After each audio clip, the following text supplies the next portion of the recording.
A very good book can still weaken your authority because every smart idea isn't always the strategic move.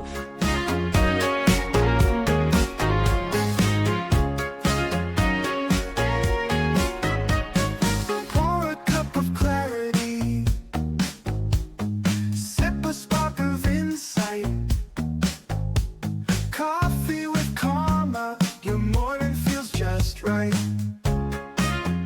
This week, I am continuing my series of how to adjust for the top 10 new problems I've identified that experts are facing in 2026 that they didn't experience before. This week, I'm going to be talking about how to tackle the platform proof collapse. You know what I'm talking about. This is like algorithms are getting harder and harder to game. They've changed so that now publishing more no longer builds your authority, but publishing the right thing does. And that requires strategic alignment. It requires clarity. It requires you to pause and think, what do I want to be known for? And how do I communicate that in a repetitive, sustainable way? When your book supports how your business actually works, everything else accelerates. When it's not, you just create more work for yourself. Hi, my name is Carma Spence, and I help experts write the right book so that it doesn't just sit on a shelf and gather digital dust and turn your message into chaos, and it attracts the right clients, elevates your authority, thus growing your business. If you're watching this video on YouTube, please like this video, comment below, subscribe to my channel, and share with others who can appreciate this type of content. That tells YouTube that, well, this is for people like you who want to grow their business with books. So let's get to the 5 principles for writing a client attracting book, one that helps you adjust for the platform proof collapse. The first one is the right book is chosen by business architecture, not by inspiration. So many authors, and I've done this myself, write a book that they think is going to grow their business because they're inspired to write it. But if you want this to be a business growth tool, an asset that helps you build and develop your business, your book idea needs to come from how your business actually works. Your offers, your positioning, your client journey, not from what feels exciting this week.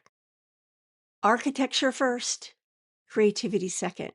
When you do it in that order, your creativity is much more productive while still being wildly creative. Number 2, if your book doesn't solve a revenue adjacent problem, it creates noise, not authority. Authority is built not by random publishing expertise. It's built by solving a problem that connects directly to you and how you generate results and revenue in your business. If it doesn't tie to the engine, it's a distraction.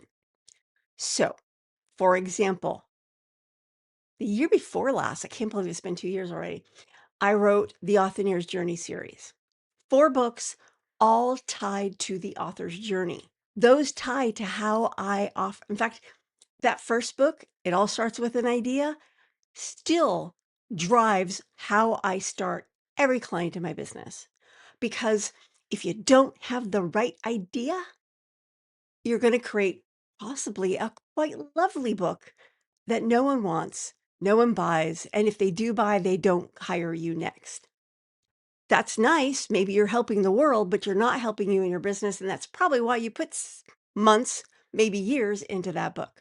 Number 3, your best book idea is hiding inside your most repeated client conversation. If you keep explaining the same concept over and over and over, reframing the same misunderstanding or walking clients through the same shift, that's not coincidence. That's a signal that you've got a book that your potential clients will buy and will realize that they need to hire you for the next step. So, for example, people are constantly asked, well, how do I know my book's the right one? How do I know I'm going to be spending this time writing the right book? This is why I wrote the book. It all starts with the idea because that is the number one sticking point. Most authors say, I'm going to be an author and never get started because of that first hurdle they need to jump, the right idea. What's your right idea? What is the question that you are constantly answering? And it's also helpful if you love answering it.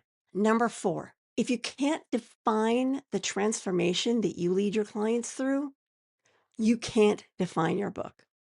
One of the exercises I do in Road Trip to Authority is I have you map out your customer transformation roadmap. Why? Because your book ideas live in that transformational journey.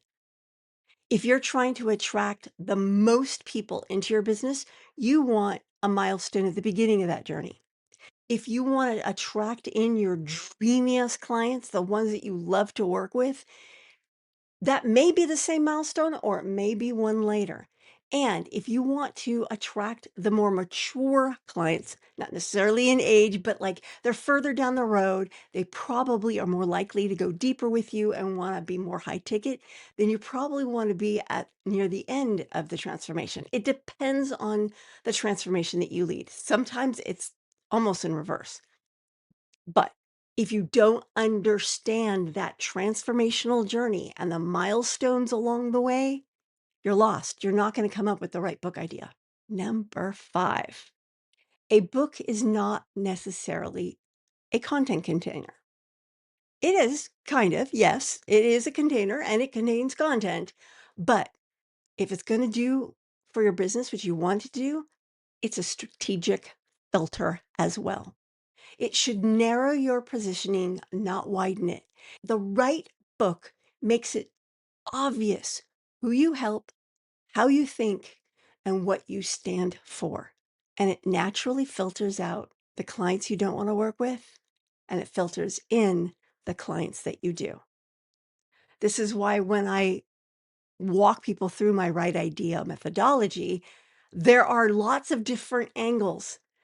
So you can start with like 20 ideas, but by the time you run them through several filters to make sure it's the right idea, you've got one left, or you have to go back to the drawing board because none survived.